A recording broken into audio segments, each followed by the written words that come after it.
আসসালামু আলাইকুম। আজকে পড়ে শোনাবো হুমায়ুন আহমেদ স্যারের লেখা আমরা কেউ বাসায় নেই উপন্যাসের ৫ নম্বর পর্ব। মা জেনেছেন তার পাকস্থলীতে ক্যান্সার, অল্প দিনের মধ্যেই মারা যাবেন। তিনি যে খুব চিন্তিত এরকম মনে হচ্ছে না। এত বড় অসুখ বাঁধানোই নিজেকে গুরুত্বপূর্ণ মনে করছেন। অন্যদের সঙ্গে টেলিফোনের কথাবার্তায় সেরকমই মনে হয়। তার টেলিফোনে কথাবার্তার নমুনা। রুনি, আমার খবর শুনেছিস? কি আশ্চর্য, কেউ বলে নাই। আমার ক্যান্সার হয়েছে, চিকিৎসা চলছে, বাঁচবো বলে মনে হয় না। কথায় আছে না, ক্যান্সার নো আনসার। ক্যান্সারের কারণে বিদেশ যাচ্ছি। টগরের বাবা বলেছে আমাকে ব্যাংককে নিয়ে যাবে, 2 ছেলেকেও সঙ্গে নিয়ে যাবে। হাসপাতালে ভর্তি হওয়ার আগে দল বেঁধে বেড়ালাম। সেখানে পাতায়া বলে একটা জায়গা আছে, খুব সুন্দর। এমন অনেক আত্মীয় স্বজন বাসায় আসছেন যাদের আগে কখনো দেখা যায়নি। খালি হাতে কেউ আসছেন না। ডাব, পেঁপে, হরলিক্সের কৌটা জড়ো হচ্ছে। মা প্রতিটি আইটেমের হিসাব রাখছেন। উদাহরণ, মঞ্জু, ডাব 4টা ছিল, আরেকটা গেল কই? মা আনন্দিত, তবে বাবা বিধ্বস্ত। বিদেশ যাত্রার খরচ তুলতে পারছেন না। গাড়ি বিক্রি করতে চেয়েছিলেন, সেটা সম্ভব হলো না। দেখা গেল গাড়ির কাগজপত্র পদ্মর মায়ের নামে। বাবা অবাক হয়ে ভাইয়াকে বললেন, তুমি গাড়ির কাগজপত্র ওই মহিলার নামে করিয়ে দিয়েছ? ভাইয়া বলল, না, এটা উনি নিজে নিজেই করেছেন। বাড়ির নকল কাগজপত্র তৈরির পথ দেখিয়ে দিয়েছি, এতেই কাজ হয়েছে। উনি নিজেই এখন পথ বানিয়ে এগোচ্ছেন। মহিয়সী মহিলা। কি মহিলা বললি? মহিয়সী মহিলা। পলিটিক্সে ভালো ক্যারিয়ার করতে পারবেন। প্রথমে মহিলা কমিশনার, তারপর পৌরসভার চেয়ারম্যান, সেখান থেকে এমপি। এমপি হওয়া মাত্র তোমার এই গাড়ি বাতিল, নতুন শুল্কমুক্ত গাড়ি। বাবা বললেন, খামোখা কথা বলছো কেন, চুপ করো। ভাইয়া চুপ করলেন। বাবা গেলেন পদ্মর মায়ের কাছে। তিনি আগে পদ্মের মাকে নিজের ঘরে ডেকে পাঠাতেন। এখন ডাকলে আসেন না বলে নিজেই যান। তাদের ঘরের দরজার পাশে দাঁড়িয়ে খুক খুক করে কাশেন। দেখে মায়া লাগে। বেশ অনেকবার কাশাকাশির পর পদ্মর মা বের হয়ে এলেন। বিরক্ত গলায় বললেন, কিছু বলবেন? গাড়ির বিষয়ে একটা কথা ছিল। কি কথা? গাড়ির আপনি নতুন করে কাগজপত্র করিয়েছেন, এখন গাড়িও আপনার নামে। পদ্মর মা বললেন, এটাই তো হবে। গাড়ি ভাড়া হিসেবে মাসে 20,000 টাকা করে গাড়ির দামের সঙ্গে কাটা যাচ্ছে। মাসে 20,000 টাকা করে দিতে বলেছিলাম, 1 পয়সা কি দিয়েছেন? নিজের বাড়িতে থাকবো আবার বাড়ি ভাড়াও দেব? পুরনো কথা তুলবেন না, পুরনো কথা শোনার সময় আমার নাই। বাবা প্রায় কাঁদো কাঁদো গলায় বললেন, আমি কত বিপদে আছি আপনি তো জানেন। পদ্মর মা বললেন, আপনি এখন বিপদে পড়েছেন, আমি পদ্মর বাবার মৃত্যুর পর থেকেই বিপদে আছি। আমাকে আপনি বিপদের কথা শোনাবেন না, মায়ের কাছে মাসির গল্প করবেন না। আপনার বিপদে আমি সাধ্যমতো সাহায্যের চেষ্টা করেছি, মাঝে মধ্যে টাকা পয়সা পাঠিয়েছি, আপনাকে আশ্রয় দিয়েছি। ভাই সাহেব, উল্টো কথা বলবেন না। আপনি আশ্রয় দেন নাই, আশ্রয় আমি আপনাদের দিয়েছি। আমার জমিতে তোলা বাড়িতে থাকতে দিয়েছি। আপনার সঙ্গে এই নিয়ে আর বাহাস করতে পারবো না। মাথায় যন্ত্রণা হচ্ছে, মনে হয় জ্বর আসবে। হতাশ বাবা ডিকশনারি হাতে কলতলায় বসে রইলেন। আমাদের সবার 3 মাসের ভিসা হয়েছে। মা ক্যান্সারের ব্যথা ভুলে আনন্দে ঝলমল করছেন। বাবাকে ডেকে বললেন, আমার একটা কথা তোমাকে রাখতেই হবে। না করতে পারবে না। ক্যান্সার হয়েছে, মারা যাব, এটা তো জানোই। ধরে নাও একজন মৃত মানুষের কথা। বলো কি কথা? রাখবে তো? রাখবো। টগর মঞ্জু প্রথমবারের মতো বিদেশ যাচ্ছে। ওদের স্যুট কিনে দিতে হবে, ওরা স্যুটটাই পরে যাবে। স্যুটটাই নতুন জুতা। এসব তুমি কি বলছো? তুমিও নতুন স্যুট কিনবে, লাল রঙের টাই। মা কিশোরী মেয়েদের মতো আহ্লাদে হাসি হাসতে লাগলেন। তুমি আমার অবস্থা বুঝতে পারছো না। মাত্র 80,000 টাকা জোগাড় হয়েছে। এই টাকায় আসা যাওয়ার টিকিট হবে, তোমার চিকিৎসা হবে না। আমার চিকিৎসার দরকার নাই, আসা যাওয়া হলেই হবে। তবে 3 জনেরই নতুন স্যুট লাগবে। গ্রামের বসতবাড়ি বিক্রি করার জন্য বাবা চলে গেলেন। আমাকে সঙ্গে নিতে চেয়েছিলেন, আমি নানান অজুহাত দিয়ে কাট মারলাম। চাকরিতে জয়েন করব, শুরুতেই অ্যাবসেন্ট হওয়া যাবে না। কথাটা মিথ্যা নয়। সোমবার আমার জয়েন করার কথা। শকুন শুমারি সামনের মাসের 1 তারিখ থেকে শুরু হবে। বাবার বসত বাড়ির কথা এই ফাঁকে বলে নি। বসত বাড়িটা বেশ সুন্দর। বেশিরভাগ দরজা জানালা ভেঙে পড়ে গেলেও দক্ষিণমুখী একতলা পাকা বাড়ি। বাড়ির পেছনে পুকুর। পুকুরে বাঁধানো ঘাট আছে। ঘাট এখনো নষ্ট হয়নি। বর্ষায় পুকুর ভর্তি পদ্ম ফুল ফোটে। দুপুর 12টায় সব ফুল একসঙ্গে বুঝে যায়। অদ্ভুত সুন্দর দৃশ্য। পুকুরের চারপাশে আম কাঁঠালের বাগান ছিল, এখন হয়েছে আম কাঁঠালের জঙ্গল। সুন্দরী জায়গাটা অন্যের হাতে চলে যাবে ভাবতে খারাপই লাগছে। উপায় কি? বাবার অনুপস্থিতি আমাদের জীবনযাত্রায় তেমন প্রভাব ফেলল না। যখন ব্যথা থাকে না, তখন মা আগের মতোই ডিভিডি প্লেয়ারে হিন্দি ছবি দেখেন। পাড়ায় নতুন একটা ডিভিডির দোকান হয়েছে, নাম ডিভিডি হোম সার্ভিস। এরা বাড়ি বাড়ি ডিভিডি সাপ্লাই করে এবং নিয়ে যায়। ভাড়া দৈনিক 20 টাকা। মা তাদের সক্রিয় সদস্য। ভাইয়া আগের মতোই শুয়ে শুয়ে বই পড়ে সময় কাটাচ্ছে। গৃহত্যাগের কথাবার্তা তার মুখ থেকে শোনা যাচ্ছে না। মায়ের অসুখের কারণে গৃহত্যাগ সাময়িক স্থগিত কিনা তাও বুঝতে পারছি না। ভাইয়া দাড়ি গোঁফ কামানো সাময়িক বন্ধ রেখেছে। এখন তার মুখ ভর্তি দাড়ি। তাকে অন্যরকম দেখাচ্ছে। চেহারায় ঋষি ভাব আসি আসি করছে। বাবার গাড়িটা মনে হয় শেষটাই ঠিকঠাক হয়েছে। ড্রাইভার ইসমাইল রোজই গাড়ি নিয়ে বের হচ্ছে। পেছনের ছিটে সেজেগুজে পদ্ম ও তার মা বসে থাকে। নিয়মিত গাড়িতে চলার কারণেই কি না কে জানে, ভদ্রমহিলার চেহারা উজ্জ্বল হয়েছে। আগে তিনি ঠোঁটে লিপস্টিক দিতেন না, এখন দিচ্ছেন। পদ্ম ভালো আছে, সুখে এবং আনন্দে আছে। সে নতুন একটা খেলা শিখেছে। খেলার নাম সুডুকু। জাপানি কি একটা অঙ্কের হিসাবের খেলা। সে আমাকে বোঝাতে চেয়েছিল। আমার গবেট মাথায় বিষয়টা ঢোকেনি। পদ্ম হতাশ হয়ে বলেছে, আপনাকে দেখে যতটা বোকা মনে হয়, আপনি তার চেয়েও বোকা। আমার ভাইয়ার অবস্থা কি? পদ্ম বলল, তার চেহারায় গবেট ভাব আছে, তবে তিনি বুদ্ধিমান। ভাইয়া বুদ্ধিমান কি করে বুঝলে? তার সঙ্গে তো তোমার কথা হয় না। কে বোকা কে বুদ্ধিমান তা জানার জন্য কথা বলতে হয় না, চোখ দেখেই বোঝা যায়। আপনাদের এই বাড়িতে সবচেয়ে বোকা রহিমার মা, তার পরপরই আপনি। বোকামির দিক থেকে ফার্স্ট হয়ে গেল না? না। পদ্ম সুডুকু খেলা বন্ধ করে বলল, আমি যদি আপনাকে একটা জটিল প্রশ্ন করি, আপনি উল্টাপাল্টা জবাব দেবেন। রহিমার মা কিছুই বলতে পারবে না, কিন্তু আপনার ভাই চমৎকার জবাব দেবেন। আমি বললাম, প্রশ্নটা কি? পদ্ম বলল, ছেলে ও মেয়ের মধ্যে যখন প্রেম হয়, সেই প্রেমটা আসলে কি?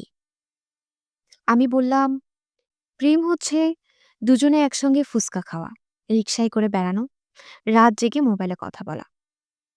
আপনার কাছ থেকে এই উত্তরই আশা করেছিলাম। রহিমার মাকে জিজ্ঞেস করেছিলাম। সে বলল, প্রীতিরে বলে প্রেম। ভালো কথা। রহিমার মা যে প্রেগনেন্ট এটা জানেন? আমি চমকে উঠে বললাম, না তো। সে আড়ালে আড়ালে বমি করে বেড়াচ্ছে। বলো কি? পদ্ম বলল, সন্তানের বাবাকে আন্দাজ করতে পারছেন? না। আমি জানি। জানলে বলো কে? আমি বলবো কেন? আপনি খুঁজে বের করুন। পদ্ম সুডুকু নিয়ে ব্যস্ত হয়ে পড়ল। আমি কি করব বুঝতে পারছি না। বসে থাকবো না ভাইয়ার কাছে যাব?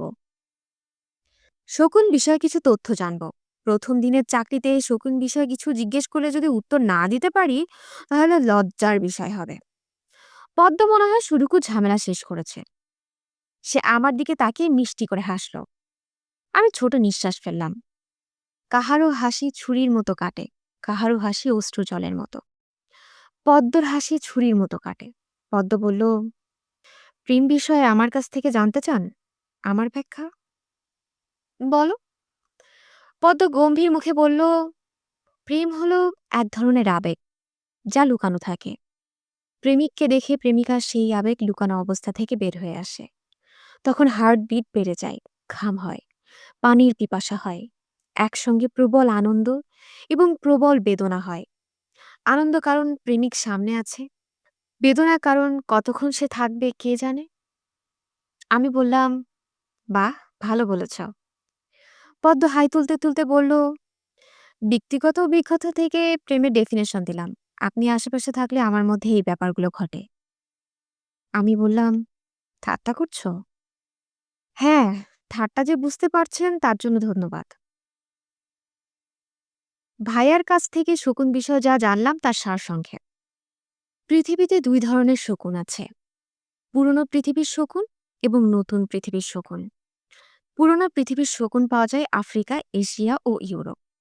পরিবারের নাম আচ্ছিপ্রিতিতে। এই পরিবারে আছে ঈগল বাজ পাখি।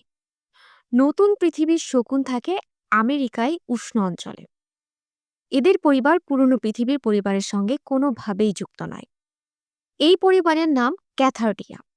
এদের বক পাখি গোত্র মনে করা হয়। পুরনো পৃথিবীর শকুনকে বলা হয় মেথর পাখি। এরা গলিত শবদেহ খেয়ে পরিষ্কার করে বলেই মেথর। এদের দৃষ্টিশক্তি ও ঘ্রাণ শক্তি অসাধারণ। আকাশের অনেক ওপরে থেকেও গলিত শবদেহ দেখতে পায় এবং এর ঘ্রাণ পায়। শকুন কখনো সুস্থ প্রাণীকে আক্রমণ করে না, তবে আহত প্রাণীকে করে। পৃথিবীর দুটো অঞ্চলে কোনো ধরনের শকুন নেই: অস্ট্রেলিয়া ও আন্টার্কটিকা। শকুন গবেষণার হেড অফিস মিরপুরে। ছিমছাম তিনতলা বাড়ি। বাড়ির নাম পবন। একতলা ও দোতলায় শকুন গবেষণা কেন্দ্র। তিনতলায় বনলতা সেন রিসার্চ সেন্টার। এই রিসার্চ সেন্টারের কাজ হলো জীবনানন্দ দাশের বনলতা সেনকে খুঁজে বের করা। তবে এটা কোনো এনজিও নয়, ব্যক্তি উদ্যোগে প্রতিষ্ঠিত রিসার্চ সেন্টার। এর কর্মীরা বনলতা সেনের পরিচয় উদ্ধারের প্রাণপণ চেষ্টা করে যাচ্ছেন। আমি শকুন গবেষণা কেন্দ্রের ফিল্ড সুপারভাইজার আব্দুল সোবহান মোল্লা সাহেবের সামনে বসে আছি। বিস্ময়কর ঘটনা হলো, ভদ্রলোকের চেহারায় শকুন ভাব প্রবল। শকুনের মাথায় পলক থাকে না, এর মাথায় একটি চুলও নেই। শকুনের ঠোঁট লম্বা এবং নিচের দিকে বাঁকানো। মোল্লা সাহেবের নাক যথেষ্ট লম্বা এবং নিচের দিকে খানিকটা ঝুঁকে আছে। তার চোখও শকুনের মতোই তীক্ষ্ণ। ভদ্রলোক আমার দিকে ঝুঁকে এসে বললেন, চাকরিতে জয়েন করতে এসেছেন? জি। মোটরসাইকেল নিয়ে এসেছেন? আমি থতমত খেয়ে বললাম, মোটরসাইকেল কেন নিয়ে আসবো? তাছাড়া মোটরসাইকেল পাবই বা কোথায়? মোল্লা সাহেব তার তীক্ষ্ণ চোখ আরো তীক্ষ্ণ করে বললেন, আপনার অ্যাপয়েন্টমেন্ট লেটারে লেখা আছে ফিল্ড কর্মীরা নিজেদের মোটরসাইকেল নিয়ে আসবেন। মোটরসাইকেলে তারা শকুন অনুসন্ধান করবেন। আমি বললাম, স্যার, আমাদের এই এনজিওর কোনো শাখা কি অস্ট্রেলিয়ায় আছে? মোল্লা সাহেব বললেন, আমাদের শাখা সারা পৃথিবী জুড়ে। অস্ট্রেলিয়ার খোঁজ কেন জানতে চাচ্ছেন? আমি বিনীত গলায় বললাম, যদি সম্ভব হয় আমাকে অস্ট্রেলিয়ায় ট্রান্সফার করে দিন। অস্ট্রেলিয়ার ফিল্ড অফিসাররা ঘরে বসে কাজ করতে পারবেন। তাদের মোটরসাইকেলের প্রয়োজন পড়বে না, কারণ অস্ট্রেলিয়ায় কোনো শকুন নাই। মোল্লা সাহেব গম্ভীর গলায় বললেন, যদি মোটরসাইকেল জোগাড় করতে পারেন তাহলে আসবেন। এখন বিদায়। অকারণ কথা শোনার আমার সময় নাই। আমি শকুন অফিস থেকে বের হয়ে ৩ তলায় বনলতা সেন রিসার্চ সেন্টারে চলে গেলাম। এইখানে যদি মোটরসাইকেল ছাড়া চাকরি পাওয়া যায়। বনলতা সেন অফিসটা দর্শনীয়। হালকা নীল রঙের বড় একটা ঘর হিম করে রাখা। এক পাশে শাড়ি পরা এবং খোপায় বেলি ফুলের মালা জড়ানো শ্যামলা একটা মেয়ে কম্পিউটার নিয়ে বসে আছে। সব শ্যামলা মেয়ের চেহারায় দুঃখী দুঃখী ভাব থাকে। এই মেয়েটির চেহারায় দুঃখী ভাব প্রবল। তার চোখ বড় বড়, মনে হচ্ছে কাদার জন্য সে প্রস্তুত। মেয়েটির ঠিক মাথার ওপর জীবনানন্দ দাশের ছবি। এর উল্টো দিকে বনলতা সেন কবিতাটি বাঁধানো। আমি দুঃখী চেহারায় মেয়েটির দিকে এগিয়ে গেলাম। আমি কিছু বলার আগেই মেয়েটি বলল, এতদিন কোথায় ছিলেন? বনলতা সেনের মতোই ভাষ্য। মনে হয় তাকে এভাবেই অভ্যর্থনা করতে বলে দেওয়া হয়েছে। আমি বললাম, আপনাদের রিসার্চ সেন্টারের সম্পর্কে কিছু জানতে এসেছি। আপনাদের কাজ কেমন এগোচ্ছে? মেয়েটি বলল, খুবই ভালো। সবার ধারণা বনলতা সেন থাকতেন রাজশাহী নাটোরে। কথাটা ভুল। বরিশালের একটা গ্রামের নাম নাটোর। বীরভূমেও নাটোর আছে। বনলতা সেনের জন্য এইসব অঞ্চলেও আমরা অনুসন্ধান চালাচ্ছি। কি ধরনের অনুসন্ধান? পুরনো নথিপত্র ঘাটা হচ্ছে, বয়স্ক মানুষের ইন্টারভিউ নেওয়া হচ্ছে, পত্রিকা দেখা হচ্ছে। আমরা আধুনিক প্রযুক্তি অর্থাৎ ইন্টারনেটের সাহায্যও নিচ্ছি। আমি বললাম, আপনাদের কি ফিল্ড ওয়ার্কার লাগবে? অনুসন্ধানের কাজে আমার ব্যাপক অভিজ্ঞতা আছে। এই মুহূর্তে আমি শকুন অনুসন্ধানের কাজে আছি। তবে শকুনের চেয়ে বনলতা সেনের অনুসন্ধান আনন্দময় হওয়ার কথা। মেয়েটি বলল, চা খাবেন? আমি বললাম, অবশ্যই খাবো। আপনার নামটা কি জানা যায়? মেয়েটি বলল, আমার নাম বনলতা। এটা নকল নাম। আসল নাম শ্যামলী। আমার বস বনলতা নাম দিয়েছেন। বসের ধারণা আমার চেহারা বনলতা সেনের মতো। উনি কি বনলতা সেনকে দেখেছেন? না, ওনার কল্পনার বনলতা। আপনার বস কি বিবাহিত? বনলতা হ্যাঁ সূচক মাথা নেড়ে বলল, ওনার ২ ছেলে ২ মেয়ে। বস আমাকে খুব পছন্দ করেন। ওনাকে বললে আপনার চাকরি হয়ে যাবে। আপনি একটা বায়োডাটা দিয়ে যান। বায়োডাটা তো সঙ্গে নিয়ে আসিনি। আপনি মুখে মুখে বলুন, আমি কম্পিউটারে নিয়ে নিচ্ছি। আমি বনলতার সঙ্গে চা খেলাম। দুপুরে লাঞ্চ করলাম। খুবই আশ্চর্যের কথা, বনলতা অফিসের গাড়ি করে আমাকে বাসায় নামিয়ে দিয়ে গেল। কখনোই কোনো মেয়ে আমার প্রতি বিন্দুমাত্র আগ্রহ দেখায়নি। বনলতা কেন আগ্রহ দেখাচ্ছে তা বুঝতে পারছি না। আমার চেহারার সঙ্গে জীবনানন্দ দাশের চেহারার কোনো মিল কি আছে? ভালো করে আয়না দেখতে হবে। আমার ধারণা ছিল টেলিগ্রাম বিষয়টা মোবাইল ফোনের কারণে দেশ থেকে উঠে গেছে। এখন কেউ আর মাদার সিরিয়াস কাম শার্প জাতীয় টেলিগ্রাম করে না। ট্রেনে চলার সময় রাস্তার পাশে টেলিগ্রাফের খুঁটিও দেখি না। সঙ্গত কারণেই মনে হয় লোকজন টেলিগ্রাফের খুঁটি বিক্রি করে কটকটি কিনে খেয়ে ফেলেছে। আমার সব ধারণা ভুল প্রমাণিত হলো। এক দুপুরবেলা বাবার কাছ থেকে টেলিগ্রাম চলে এলো। টেলিগ্রামের ভাষা এমনিতেই সংক্ষিপ্ত থাকে। বাবারটা আরও সংক্ষিপ্ত। তিনি লিখেছেন, সোল্ড। বাড়ি বিক্রি হয়েছে বুঝতে পারছি। কত টাকায় বিক্রি হলো কিছুই জানা গেল না। বাড়ি বিক্রি করে তিনি গ্রামে পড়ে আছেন কেন তাও জানা যাচ্ছে না। আমাদের ৩ মাসের ভিসা দেওয়া হয়েছে। ৩ মাসের মধ্যে ১ মাস চলে গেছে। বাসার পরিস্থিতি বর্ণনা করা যাক। মায়ের শরীর আরও খারাপ করেছে। তাকে ডাক্তারের কাছে নিয়ে গিয়েছিলাম। ডাক্তার চোখ কপালে তুলে বলেছেন, এখনো দেশে পড়ে আছেন? উনার না ব্যাংককে চিকিৎসা হওয়ার কথা? আমি বললাম, আমাদের ২ ভাই ও বাবা এই ৩ জনের স্যুট বানানো হয়নি বলে যেতে পারছি না। বাবা ঢাকায় নেই। তার মাপ নেওয়া যাচ্ছে না। এটাই সমস্যা। আর কোনো সমস্যা না। তবে বিকল্প ব্যবস্থা হয়েছে। বাবার পুরনো এক স্যুট থেকে মাপ নেওয়া হয়েছে। ডাক্তার হা করে আমার দিকে তাকিয়ে রইলেন। মাছি ঢুকে যাওয়ার মতো বড় হা। যারা ক্যান্সার নামক রোগের চিকিৎসক তাদের বলে অনকোলজিস্ট। এই তথ্য আগে জানা ছিল না। মায়ের ক্যান্সার হওয়ায় নতুন একটা শব্দ জানা গেল। জ্ঞান নানানভাবে আসে। জ্ঞানের প্রবাহ সত্যই বিচিত্র। স্যুট বানাতে যে দেওয়া হয়েছে এটা সত্যি। হালকা ঘিয়া রং। এর সঙ্গে মানানসই টাই কেনা হয়ে গেছে। মার শরীর ভয়ঙ্কর খারাপ নিয়েও সুটকেসে জিনিসপত্র ভরছেন। বিশাল আকৃতির এই সুটকেস মায়ের দূর সম্পর্কের এক বোনের কাছ থেকে ধার হিসেবে আনা হয়েছে। এই খালার নাম ঝুনু খালা। তার কাছে নানান ধরনের সুটকেস হ্যান্ডব্যাগ আছে।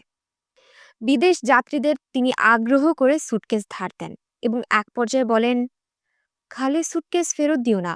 খালি সুটকেস ফেরত দিলে অমঙ্গল হয়। সুটকেসে কয়েকটা কসমেটিক্স ভরে দিও। শুধু সাবান আনবে না, ঘরে এক গাদা সাবান। ঝুনু খালার সুটকেসে মা অদ্ভুত অদ্ভুত জিনিস ভরেছেন। দু একটার উদাহরণ দেওয়া যেতে পারে। সুপুরি কাটার শর্তা। মা পান খান না। শর্তা কেন যাচ্ছে বুঝতে পারছি না। একটা স্বাদ করার আচারের ফ্যামিলি সাইজ বোতল। আমাদের বাড়ি সিলেটে না বলে আমরা সাতকরা খাই না। এই আচারটা কেন যাচ্ছে কে জানে। একটা ছোট আখরোটের বাক্স। বাক্সে তালা চাবির ব্যবস্থা আছে। এ ধরনের বাক্সে মেয়েরা প্রেমপত্র লুকিয়ে রাখে। মায়ের কাছে প্রেমপত্র থাকার কোনো কারণ নেই। বাবা মায়ের বিয়ে প্রেমের বিয়ে না। বিয়ের পর বাবা মা কখনো আলাদা থাকেননি যে চিঠিপত্র লেখার সুযোগ হবে। বাবা এই প্রথম মাকে ছেড়ে ১ মাস হলো গ্রামে পড়ে আছেন। গত ১ মাসে বাসার উল্লেখযোগ্য ঘটনা হলো ড্রাইভার ইসমাইল গাড়ি নিয়ে পালিয়ে গেছে। পদ্মর মা থানা পুলিশে ছুটাছুটি করছেন। তাতে লাভ কিছু হচ্ছে না। পদ্মর মা চাইছেন ইসমাইলের ছবি দিয়ে পত্রিকা একটা বিজ্ঞাপন ছাপাতে। তাতে লেখা থাকবে, একে ধরিয়ে দিন। ইসমাইলের ছবি পাওয়া যাচ্ছে না বলে বিজ্ঞাপন দেওয়া যাচ্ছে না। ছবি নিয়ে এক কাণ্ড হলো। রহিমার মাকে জিজ্ঞেস করা হলো তার কাছে ইসমাইলের ছবি আছে কিনা। রহিমার মা কেঁদে কেটে অস্থির। সে বলল, আপনারা আমারে কি ভাবেন? হারামজাদা চোর আমার কে লাগে? সে কি আমার স্বামী নাকি? তার কাছে আমি হাঙ্গা বইছি? আমি কি জন্য তার ছবি ব্লাউজের নিচে লুকাইয়া ঘুরবো? পদ্মর মা বললেন, ব্লাউজের নিচে ছবি লুকিয়ে রাখবে এমন কথা তো আমি বলিনি। আমি যে অপমান হইছি তার জন্য বিচার চাই। বিচার যদি না হয় আমি গলায় ফাঁস দেব। সামান্য কারণে তুমি গলায় ফাঁস দেবে? আপনি যা বলছেন তা সামান্য না। গরিবের ইজ্জত নিয়ে কথা তুলছেন। পদ্মর মা তখন অ্যাটম বোমা ফাটালেন। কঠিন গলায় বললেন, তুমি যে পেটে বাচ্চা নিয়ে ঘুরঘুর করছো, এতে তোমার ইজ্জতের হানি হচ্ছে না? আমি নিশ্চিত বাচ্চার বাবা ড্রাইভার ইসমাইল। আমি নিজে অনেক রাতে ইসমাইলের ঘর থেকে তোমাকে বের হতে দেখেছি। রহিমার মা ছুটে গেল ভাইয়ার কাছে। তার বিচার চাই। এই মুহূর্তে বিচার না হলে সে গলায় ফাঁস নেবে। চিঠি লিখে যাবে তার মৃত্যুর জন্য পদ্মর মা দায়ী। ভাইয়া শুয়ে শুয়ে বই পড়ছিল। বই থেকে চোখ না তুলে বলল, তুমি তো লিখতে পারো না, কাগজ কলম নিয়ে আসো, আমি লিখে দিই। তুমি শুধু টিপসই দিয়ে দাও। রহিমার মা কাঁদতে কাঁদতে বলল, এই আপনার বিচার? হুম, তবে পরামর্শ চাইলে পরামর্শ দিতে পারি। কি পরামর্শ দিবেন? ভাইয়া নির্বিকার গলায় বলল, তুমি ইসমাইল ড্রাইভারের কাছে চলে যাও। তাকে চেপে ধরে বিয়ের ব্যবস্থা করো। সন্তান বাপের পরিচয় জানবে না, এটা কেমন কথা? দীর্ঘ সময় ঝিম ধরে থেকে রহিমার বাবা বলল, তারে আমি কই পামু? ভাইয়া হাই তুলতে তুলতে বলল, ঠিকানা জোগাড় করা আমার কাছে কোনো ব্যাপার না। তুমি চাও কিনা বলো। তারে একবার খালি আমার কাছে আইনা দেন, দেহেন স্যান্ডেল দিয়া পিটায় তারে কি করি। এনে দিচ্ছি, কান্নাকাটি বন্ধ করো। গর্ভাবস্থায় মায়ের অতিরিক্ত কান্নাকাটি সন্তানের উপর প্রভাব ফেলে। সন্তানের হাঁপানি রোগ হয়। রহিমার মা কান্না বন্ধ করে সঙ্গে সঙ্গে স্বাভাবিক হয়ে গেল। সে গলা নিচু করে বলল, হারামজাদারে কয়দিনের মধ্যে আনবেন? ভাইয়া উদাস গলায় বলল, দেখি। আন্ডারওয়ার্ল্ডে ভাইয়ার প্রভাব প্রতিপত্তি দেখে আমি চমৎকৃত। ভাইয়ার অ্যান্টি গ্রুপের প্রধান শামসু মারা গেছে। আমাদের বাসায় যে পত্রিকা আসে, দৈনিক সুপ্রভাত, তার প্রথম পাতায় ছবি সহ খবর ছাপা হয়েছে। খবরের শিরোনাম, সাপের হাতে সাপের মৃত্যু। দলীয় কোন্দলে শীর্ষ সন্ত্রাসী শামসু নিহত। ছবিতে বিকৃত চেহারার একজনকে ফুটপাতে চিত হয়ে পড়ে থাকতে দেখা যাচ্ছে। তার হাতে ছোট পানির বোতল, বোতলের মুখ খোলা হয়নি। শামসুর মৃত্যুর পেছনে ভাইয়ার কলকাঠি আছে তা বোঝা গেল ব্যাঙার আগমনে। সে এক বাক্স মিষ্টি নিয়ে এসেছে। আগে মিষ্টি আনা হতো হাড়িতে, এখন মিষ্টি আসে সুদৃশ্য কাগজের বাক্সে। রঙিন ফিতা দিয়ে সেই বাক্সে ফুল তোলা থাকে। ব্যাঙা মিষ্টির বাক্স খুলল। সবাইকে মিষ্টি দেওয়া হলো। সবাই খেলো, শুধু ভাইয়া বলল, না, রগর ধর্মের নীতিমালায় কোনো ঘটনাতে আনন্দ প্রকাশ করা যায় না। ভাইয়ার রগর ধর্মে নতুন ধারা যুক্ত হয়েছে। এই ধর্মের অনুসারীদের বছরে একবার প্রাণী হত্যা করতে হবে। এমন প্রাণী যার মাংস কোনো কাজে আসবে না, যেমন কুকুর বিড়াল। আমি জিজ্ঞেস করেছিলাম, প্রাণীদের মধ্যে মানুষ পড়ে কিনা। ভাইয়া বলল, ওয়াই নট? নিম্ন শ্রেণীর প্রাণী নিজেদের হত্যা করতে হবে, তবে মানুষ প্রাণী নিজে হত্যা করতে না পারলে অন্যকে দিয়ে করালেও চলবে। তোমার ধর্মে তীর্থস্থান বলে কিছু আছে? ভাইয়া বলল, অবশ্যই আছে। যেসব জায়গায় একসঙ্গে অনেক মানুষকে হত্যা করা হয়েছে সেই সব জায়গায় রগর ধর্মের তীর্থস্থান। আমি বললাম, পুণ্য অর্জনের জন্য ওইসব জায়গায় যেতে হবে? ভাইয়া বলল, রগর ধর্মে পুণ্য বলে কিছু নেই, সবই পাপ। পাপ বাড়ানোর জন্য এইসব জায়গায় রগর ধর্মের লোকজন যাবে, আনন্দ উল্লাস করবে। ভাইয়া, ঠিক করে বলো তো, তুমি কি অসুস্থ? ভাইয়া হাই তুলতে তুলতে বলল, অসুস্থতা রগর ধর্মের চাবিকাঠি। শামসুর মৃত্যুর খবর ছাপার 3 দিনের মাথায় ড্রাইভার সালামত এসে উপস্থিত। ভয়ে আতঙ্কে সে অস্থির। তাকে দেখাচ্ছে মৃত মানুষের মতো। সালামত বলল, ভাইজান, আমি আপনার পায়ে ধরতে আসছি। লাইফবয় সাবান দিয়ে হাত ধুয়ে এসে পা ধরো, নোংরা হাতে পায়ে ধরবে না। ভালো কথা। তোমার স্ত্রীর সঙ্গে কি কথা বলবে? পদ্মকে ডেকে দেব? সালামত কাঁদো কাঁদো গলায় বলল, এমন কথা মনেও স্থান দেবেন না। পদ্ম আমার কেউ না। আপনি অর্ডার দিলে আমি তারে মা ডাকবো। এখন থেকে আমি আপনার হুকুমের চাকর। পদ্ম আমার প্রতি অত্যন্ত নারাজ। তার নারাজির কারণ সম্ভবত বনলতা। এই মেয়েটি প্রায় রোজই আসছে। কেন তাও স্পষ্ট নয়। আমাকে বলেছে আমাদের বাড়ি তার অফিসে যাওয়ার পথে পড়ে এবং আমাদের বাসার চা অসাধারণ বলেই চা খাওয়ার জন্য থামে। পদ্ম আমাকে বলল, ওই নাকোর্থ বাড়ি রোজ আসে কেন? আমি বললাম, রোজ তো আসে না, মাঝে মধ্যে আসে। কেন আসে? আমার প্রেমে পড়েছে, এই জন্য আসে। পদ্ম বলল, আপনার প্রেমে পড়বে কেন? কি দেখে সে আপনার প্রেমে পড়বে? কি আছে আপনার? আমার কিছু নেই বলেই সে আমার প্রেমে পড়েছে। আমার কিছু নেই বলেই আমার প্রতি তার করুণা হয়েছে। করুণা থেকে প্রেম। এই প্রেমকে বলে কপ্রেম। ঘৃণা থেকে প্রেম হয়, তাকে বলে ঘৃপ্রেম। আমার প্রতি তোমার প্রেমের নাম ঘৃপ্রেম। আপনার প্রতি আমার প্রেম? অবশ্যই ঘৃপ্রেম। আপনার এসব ফাজলামি আমি জন্মের মতো বন্ধ করে দিতে পারি। এটা জানেন? আগে জানতাম না, এখন জানলাম। পদ্ম বলল, নারী ও শিশু নির্যাতন আইনে আমি আপনার বিরুদ্ধে মামলা করব। আমি বলবো গভীর রাতে দরজা ভেঙে আপনি আমার ঘরে ঢুকেছেন, রেপ করতে চেয়েছিলেন, আমার চিৎকার চেঁচামেচিতে পালিয়ে গেছেন। সাক্ষী কোথায় পাবে? আমার মা সাক্ষী দেবেন। আমি কি করব জানেন? নিজেই নিজের শরীরে আছড়ে কামড়ে দাগ করব। পুলিশকে বলবো এসব আপনি করেছেন। পদ্ম ভয়ঙ্কর দৃষ্টিতে আমার দিকে তাকিয়ে আছে। মনে হয় এই কাজ সে সত্যি সত্যিই করবে, অবশ্য নাও করতে পারে। এক ডাক্তার ছেলের সঙ্গে তার বিয়ের কথাবার্তা অনেক দূরে গিয়েছে। ছেলের নাম বদিউজ্জামান খান, ছেলে সুদর্শন। এমআরসিপি ডিগ্রি নিতে ইংল্যান্ডে যাবে। যাওয়ার আগে বিয়ে করে বউ নিয়ে যাবে। পদ্মকে তার খুবই পছন্দ হয়েছে। বনলতা যেমন ঘন ঘনই বাড়িতে আসে, ডাক্তার বদিউজ্জামান খানও আসে। বিয়ে মোটামুটি ফাইনাল হওয়ার পর ধর্ষণ জাতীয় মামলা মোকদ্দমা হওয়ার কথা নয়। মেয়ে ধর্ষণ মামলা করছে শুনলেই পাত্রের পিছিয়ে যাওয়ার কথা।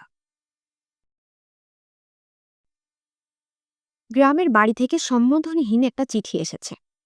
এই চিঠি কার কাছে লেখা বোঝা যাচ্ছে না, মনে হয় সবার কাছেই লেখা।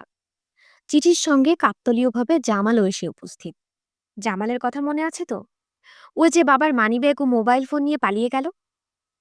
জামাল খালি হাতে আসেনি, এক আঁটি সজনে এবং জটাকার সাইজের এক সাইজ বড় ইলিশ মাছ নিয়ে এসেছে। যেন কিছুই হয়নি এমন ভঙ্গিতে সে উঠান ঝাড় দিতে শুরু করেছে। তাকে আমরা কেউ কিছুই বললাম না, শুধু রহিমার মা বলল, ফুলা তো সাহস দেখা চমৎকার হইছি। জামাল রহিমার মায়ের কথা ভ্রুক্ষেপও করল না। উঠান ঝাড় দিয়ে সে তেলের বাটি নিয়ে ভাইয়ার পা মালিশ করতে বসল। বাবা তার চিঠিতে লিখেছেন, বিরাট ঝামেলায় আছি, বাড়ি 4,42,000 টাকায় বিক্রি করেছি। বাইনার 50,000 টাকা ছাড়া কোনো টাকা এখনো পায় নাই। যার কাছে বিক্রি করেছি সে আজ দিব কাল দিব করছে। বড় ভুল যা করেছি তা হলো বাড়ি বিক্রির দলিলে সই করে দিয়েছি। এখন কি করব কিছুই বুঝতে পারছি না। আওয়ামী লীগের নেতা সানাউল্লাহ সাহেব, যার নামে সানাউল্লাহ সড়ক, দুবার আমাদের বাড়িতে এসেছেন। দুবারই পদ্মর মায়ের সঙ্গে দরজা ভেজিয়ে বৈঠক করেছে। সানাউল্লাহ সাহেবের এক সঙ্গীকে গজফিতা নিয়ে বাড়ি মাপামাপিও করতে দেখা গেল। ভাইয়াকে ঘটনা জানাতেই সে বলল, অতি চালাক মহিলা, সে এই বাড়ি বিক্রির তালে আছে। ঝামেলার বাড়ি তো, বিক্রি করে খালাস হয়ে যাবে, ঝামেলা অন্যের ঘাড়ে যাবে। যা যস্য প্রকৃত, স্বভাবজনিতা, কেনাপিনো প্রাজত্বে। আমি বললাম, এর মানে কি? মানে বলতে পারবো না, খুঁজে বের কর। আমাদের পরিবারে অনেক নিরানন্দের মধ্যে একটা আনন্দের ব্যাপার হলো, আমি চাকরি পেয়েছি। বনলতা রিসার্চ সেন্টারে ফিল্ড ওয়ার্কের চাকরি। মাসিক বেতন 3,000 টাকা, ডিএ ডিএ আছে। 2 ঈদে বেতনের অর্ধেক বোনাস। বনলতা অ্যাপয়েন্টমেন্ট লেটার আমার হাতে দিয়ে বলল, আপনাকে বলেছিলাম না আমার বসকে বললেই আপনার চাকরি হয়ে যাবে। বনলতা শাড়ির আঁচলে চোখ মুছছে। আমি বললাম, কাঁদছো কেন? আপনার চাকরি হয়েছে, এই আনন্দে কাঁদছি। আমি বললাম, চাকরি হওয়ার আনন্দে আমি কাঁদবো, তুমি কেন কাঁদবে? বনলতা আগে টিপ টিপ করে কাঁদছিল, এই পর্যায়ে শাড়িতে মুখ চেপে ফুপিয়ে উঠল। উঠানে খাম্বা ধরে পদ্ম দাঁড়িয়ে আছে, সে বনলতার দিকে তীক্ষ্ণ দৃষ্টিতে তাকিয়ে আছে। ড্রাইভার ইসমাইলের আজ বিয়ে, কনে রহিমার মা। 4 লাখ টাকার কাবিন, অর্ধেক জেওর এবং শাড়িতে উসুল। বিয়ে পড়াচ্ছেন ব্যাঙা ভাইয়ের পরিচিত মাওলানা। বিয়ের খাবারের খরচ দিচ্ছে ব্যাঙা ভাই। হাজি নান্না মিয়া বাবুর্চি উঠানে ডেক বসিয়ে রান্না চড়িয়েছে। আয়োজন ব্যাপক।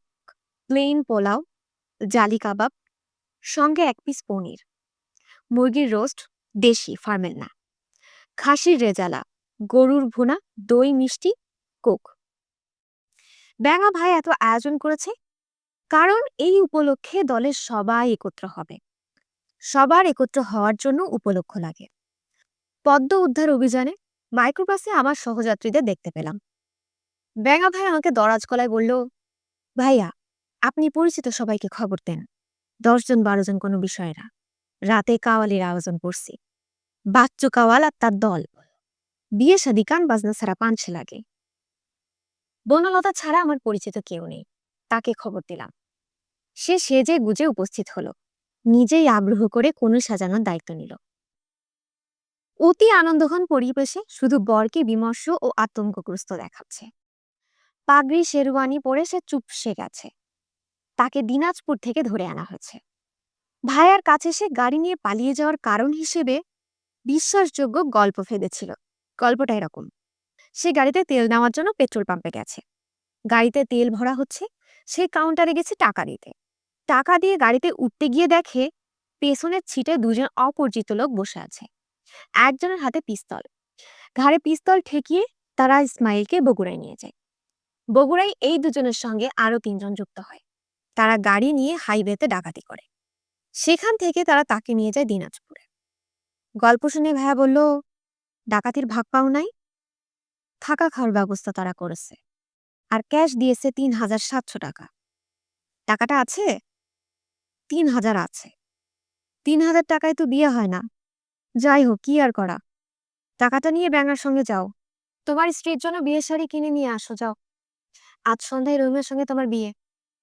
হতভম্ব ইসমাইল বলল, কাজের মেয়েকে আমি বিয়ে করব কেন? ভাইয়া হাই তুলতে তুলতে বলল, কেন বিয়ে করবে তার কারণ তুমি ভালোই জানো। খামোখা কথা বলে আমাকে বিরক্ত করবে না। আজ একটা আনন্দের দিন, বাড়িতে বিয়ে শাদী। এই দিনে বিরক্ত হতে ইচ্ছা করে না। ইসমাইল বিড়বিড় করে বলল, ভাইজান, আপনি যা বলবেন তাই হবে। সন্ধ্যার পর থেকে নিমন্ত্রিত অতিথিরা আসতে শুরু করলো। ব্যাঙা ভাই কানে কানে আমাকে অতিথিদের পরিচয় দিতে লাগলো। নকশা মতো পাঞ্জাবি পরা সুন্দর মতো চেহারা যার দেখতেছেন, তারে সবাই ডাকে প্রফেসর। ডেঞ্জার আপনি, ভেরি ডেঞ্জার। আপনাদের দলের? না, মালিক গ্রুপের। আমি সবাইরে দাওয়াত দিয়াছি। বলা যায় না, মালিক ভাই আসতে পারেন। আমি বললাম, পুলিশ এসে বাড়ি ঘেরাও করলে একসঙ্গে সবাইকে পেয়ে যাবে। ব্যাঙা ভাই হাসতে হাসতে বলল, পুলিশের 2 কমিশনার দাওয়াতি মেহমান। ঘোপ থাকে বাঘের ঘরে, এই জন্য বলে বাঘের ঘরে ঘুঘের পাশা। ভাইয়া, ওই দেখেন মালিকের বডিগার্ড। মনে হয় না ক্লাস 9-এ পড়ে। বয়স অল্প হইলেও ধৈন্যা মরিস। সে যখন আসছে, মালিকও আসবে। বরিশাল গ্রুপও চলে আসবে ইনশাল্লাহ। বিয়েবাড়ির হইচই এবং ব্যস্ততার মধ্যে বাবা এসে উপস্থিত। তাকে দেখাচ্ছে কালবৈশাখী ঝড়ে চুপসে যাওয়া কাকের মতো। তিনি উঠানের মাঝখানে দাঁড়িয়ে হতাশ চোখে বিয়েবাড়ির আয়োজন দেখতে লাগলেন। আমি তার কাছে এগিয়ে গেলাম। বাবা বললেন, কি হচ্ছে? বিয়ে হচ্ছে। বাবা নিঃশ্বাস ফেলে বললেন, ও আচ্ছা। কার বিয়ে হচ্ছে, কি সমাচার, কিছুই জিজ্ঞেস করলেন না। যেন অনেক দিন পর বাড়িতে ফিরে বিয়েবাড়ির হইচই দেখবেন, এটাই স্বাভাবিক। আমি বললাম, তোমার কি শরীর খারাপ? বাবা ক্ষীণ গলায় বললেন, শরীর ঠিক আছে, তবে বিরাট ঝামেলায় আছি। বাড়ি বিক্রির টাকাটা পাও নাই? পেয়েছি, পুরোটাই পেয়েছি। তাহলে আর ঝামেলা কি? টাকাটা চুরি হয়ে গেছে। চুরি না, ডাকাতি। গতকাল সন্ধ্যার সময় পুরো টাকাটা পেয়েছি। রাত 9টায় ট্রেনে উঠব। সব গোছগাছ করছি, এমন সময় 3 জন লোক ঢুকলো। একজনের হাতে ছুরি। গরু কোরবানি দেয় যে, এমন ছুরি। 2 জন আমাকে জাপটে ধরে মেঝেতে শুইয়ে ফেলল। ছুরি হাতের লোক বলল, যা আছে দে, না দিলে জবাই করে ফেলব। আমি বললাম, তুমি গরম পানি দিয়ে গোসল দাও। জামাল এসেছে, সে তোমার গায়ে সাবান ডলে দেবে। জামাল ফিরে এসেছে, ওই দেখো তোমার দিকে তাকিয়ে আছে। বাবা জামালের দিকে তাকাতেই জামাল এগিয়ে এলো। লজ্জিত গলায় বলল, আব্বা ভালো আছেন? বাবা হ্যাঁ সূচক মাথা নাড়লেন। তবে তাকে দেখে মনে হলো তিনি জামালকে ঠিক চিনতে পারছেন না। আমার দিকে তাকিয়ে বিড়বিড় করে বললেন, টাকা চুরির বিষয়ে তোরা তোর মাকে কিছু বলিস না, মনি কষ্ট পাবে। এই অবস্থায় মনি কষ্ট পাওয়া ঠিক না, এতে রোগের প্রকোপ বাড়ে। বাবার সঙ্গে মায়ার সাক্ষাৎকার অংশটি চমৎকার। বাবা মায়ের ঘরে ঢুকে বিছানার কাছাকাছি গিয়ে দাঁড়াতেই মা মাথায় ঘোমটা দিয়ে বাবাকে বিছানায় শোয়া অবস্থাতেই হাত বাড়িয়ে কদমবুসি করলেন। বাবা বললেন, শরীরের অবস্থা কেমন? মা বললেন, অনেক ভালো। ব্যথা দিনে ২ বারের বেশি ওঠে না। ব্যথা আগের চেয়ে কম। গুড। মঞ্জু তোমার পুরনো স্যুটের মাপে স্যুট বানাতে দিয়েছে। কোমরের ঘের ১ গিরা বেশি দিয়েছে। তুমি একটু মোটা হয়েছে তো, এই জন্যে। দোকানে গিয়ে ট্রায়াল দিয়ে এসো তো। আচ্ছা। তোমার স্যুটকেস আমি গুছিয়ে রেখেছি। টুথপেস্ট, ব্রাশ, শেভিং রেজার সব ভরেছি। একটা জায়নামাজও নিয়েছি। হঠাৎ হঠাৎ তুমি নামাজ পড়ো তো, এই জন্যে। ঠিক আছে। বাড়িতে এত খাবার-দাবার, বাবা কিছুই খেলেন না। পিরিচে করে সামান্য দই নিয়ে ২ চামচ মুখে দিয়ে শুয়ে পড়লেন। পায়ের কাছে বসে জামাল তার পা টিপতে লাগলো। বাবা ক্লান্ত গলায় বললেন, লেখাপড়া শিখতে হবে বুঝলি? লেখাপড়া না শিখলে অন্যের পা টিপে জীবন পার করতে হবে। লেখাপড়া শিখবি না? শিখুম। আধুনিক এক ইংরেজি কবির নাম সিলভিয়া প্লাথ। জি আব্বা। ছাত্রদের ক্লাসে একদিন তার কবিতা পড়ে শোনালাম। কেউ অর্থ বুঝল না। লেখাপড়া না থাকলে যা হয়। ঠিকই বলেছেন আব্বা। বাবা জ্বরের ঘোরে কবিতা আবৃত্তি করতে লাগলেন। If I have killed one man, I have killed two. Sylvia প্লাথের এই দীর্ঘ কবিতা আমার ও ভাইয়ার মুখস্থ। বাবা মুখস্থ করিয়েছেন। বাবার কাছে কবিতা মুখস্থের পরীক্ষা দিতে গিয়ে ভাইয়া পুরো কবিতা উল্টো করে বলল। যেমন, to killed have I, man one killed have I Eve. বাবা হতাশ গলায় বললেন, তোকে হেলিকপ্টারে করে নিয়ে পাবনার পাগলাগারদে রেখে আসা উচিত, দেরি করা ঠিক না। নিমন্ত্রিত অতিথিরা সবাই চলে গেছে। ড্রাইভার ইসমাইল বউ নিয়ে গেছে নাখালপাড়া। সেখানে ইসমাইলের চাচার বাসায় বাসর হবে। বিয়ে উপলক্ষে প্রচুর গিফট উঠেছে। এর মধ্যে মালিক গ্রুপের প্রধান মালিক ভাই দিয়েছেন ২ ভরি ওজনের সোনার হার। যার নাম প্রফেসর, তিনি দিয়েছেন দামি একটা মোবাইল ফোন। বরিশাল গ্রুপ দিয়েছে ১৪ ইঞ্চি কালার টিভি। পদ্মর মা দিয়েছেন একটা জায়নামাজ এবং কোরআন শরীফ। বনলতা দিয়েছে আকাশি রঙের দামি একটা জামদানি শাড়ি। আমি ভাইয়াকে বললাম, সবাই কিছু না কিছু গিফট দিয়েছে, তুমি তো কিছুই দিলে না। তুমি হলে বিয়ের আসরের তত্ত্বাবধায়ক সরকার। ভাইয়া বলল, আমি কোনো উপহার দেইনি, তোকে কে বলল? সবার আড়ালে গোপনে তাকে চমৎকার উপহার দিয়েছি। কি উপহার? তার পাছায় কষে একটা লাথি দিয়েছি, সে হুমড়ি খেয়ে দেয়ালে পড়েছে। ভাইয়া হো হো করে হাসছে। আমি হাসতে গিয়ে হাসলাম না। অবাক হয়ে ভাইয়ার দিকে তাকিয়ে রইলাম। তাকে কি সুন্দরই না লাগছে। কলপার থেকেও হাসির শব্দ আসছে। পদ্ম ও বনলতা হাসছে। রাত বেশি হয়েছে বলে বনলতা থেকে গেছে। আজ রাতে সে পদ্মের সঙ্গে ঘুমাবে। অল্প সময়ে দুজনের ভেতরে ভালো বন্ধুত্ব হয়েছে। সারা দিন তীব্র গরম ছিল। আকাশ ভর্তি মেঘ, কিন্তু মেঘ বৃষ্টি হয়ে নিচে নামছিল না। মধ্যরাতে মেঘের মানভঞ্জন হলো। মুষল ধারায় বৃষ্টি পড়তে লাগলো। ভাইয়া বলল, বৃষ্টিতে ভিজবি নাকি? আমি বললাম, তুমি বললে ভিজবো, তোমার রগর ধর্ম কি বলে, বৃষ্টিতে ভেজা যায়? ভাইয়া বলল, ভেজা যায় না, আনন্দ হয় এমন কিছুই রগর ধর্মের অনুসারীরা করতে পারবে না। কষ্ট হয় এমন কিছুই শুধু করা যাবে। কষ্ট পাওয়া যায় এমন ঘটনা শোনা যাবে। আমি বললাম, কষ্ট পাওয়া যায় এমন ২টা খবর তোমাকে দিতে পারি, দেব? ভাইয়া হ্যাঁ সূচক মাথা নাড়ল। আমি বললাম, বাবার বসতবাড়ির বিক্রির সব টাকা ডাকাতে নিয়ে গেছে। ভালো করেছে। এখন বাবার গায়ে আকাশ পাতাল জ্বর। জামাল বাবার মাথায় জল পড়তে দিচ্ছে। ভাইয়া বলল, বাবা থাকুক বাবার মতো, আয় আমরা বৃষ্টিতে ভিজি। আমরা ২ ভাই কলপারে বসে আছি। মাথার উপর মুষলধারে বৃষ্টি পড়ছে। মাঝে মধ্যে বিদ্যুৎ চমকাচ্ছে। আবহাওয়া পাল্টাচ্ছে। আজকাল দেখি বৃষ্টি মানেই ঝড়ো বাতাস। উঠানের বাতাসে ঘূর্ণির মতো তৈরি হচ্ছে। ভাইয়া বলল, বাবা যে অতি শুদ্ধ একজন মানুষ, এটা তুই জানিস? আমি বললাম, "বাবা বোকা মানুষ এইটুকু জানি। শুদ্ধ মানুষ কিনা জানি না। তবে মা অতি শুদ্ধ মহিলা।" ভাইয়া হাসতে, হাসতে বলল, "শুদ্ধ পিতা এবং শুদ্ধ মাতার সন্তান আমার মতো অশুদ্ধ হয় কি করে তার কারণ জানিস?" "না, তুমি জানো?" "জানি। ধাঁধার উত্তর সবসময় খুব সহজ হয়। এই ধাঁধার উত্তরও খুব সহজ। চিন্তা করতে থাক। না পারলে আমি বলে দেব।" বৃষ্টিতে ভিজতে, ভিজতে বনলতা আসছে। তার হাতে দুটো চায়ের কাপ। কাপ থেকে ধোঁয়া উঠছে। বনলতা বলল, "আপনাদের দুজনের জন্য চা নিয়ে এসেছি। আমি এক সিনেমায় দেখেছিলাম নায়ক ঝুম বৃষ্টির মধ্যে ভিজতে, ভিজতে কফি খাচ্ছে। আপনাদের বাড়িতে কফি নেই বলে চা এনেছি।" ভাইয়া বলল, "থ্যাংক ইউ। তুমি কি আমাদের ২ ভাইয়ের মাঝখানে বসে বৃষ্টিতে ভিজতে চাও?" বনলতা বলল, "না, আমার হাইফেন হতে ভালো লাগে না। আমি একা, একা ভিজব। পদ্মকে নিয়ে ভিজতে চেয়েছিলাম। পদ্মর মা তাকে ভিজতে দিচ্ছে না।" ভাইয়া বলল, "তোমাকে প্রায়ই এ বাড়িতে দেখি। এর কারণ কি?" বনলতা জবাব দিল না। আমরা কেউ বাসায় নেই উপন্যাসটা এখানেই শেষ। এরপরে নতুন কোনো উপন্যাস বা গল্প নিয়ে খুব শীঘ্রই আসছে আমাদের ইউটিউব চ্যানেলে। আমার গল্প পাঠ আপনাদের যদি ভালো লেগে থাকে তাহলে অবশ্যই সাবস্ক্রাইব করে এবং প্রিয় বন্ধুদের সাথে শেয়ার করে আমার পাশে থাকবেন। ধন্যবাদ সবাইকে।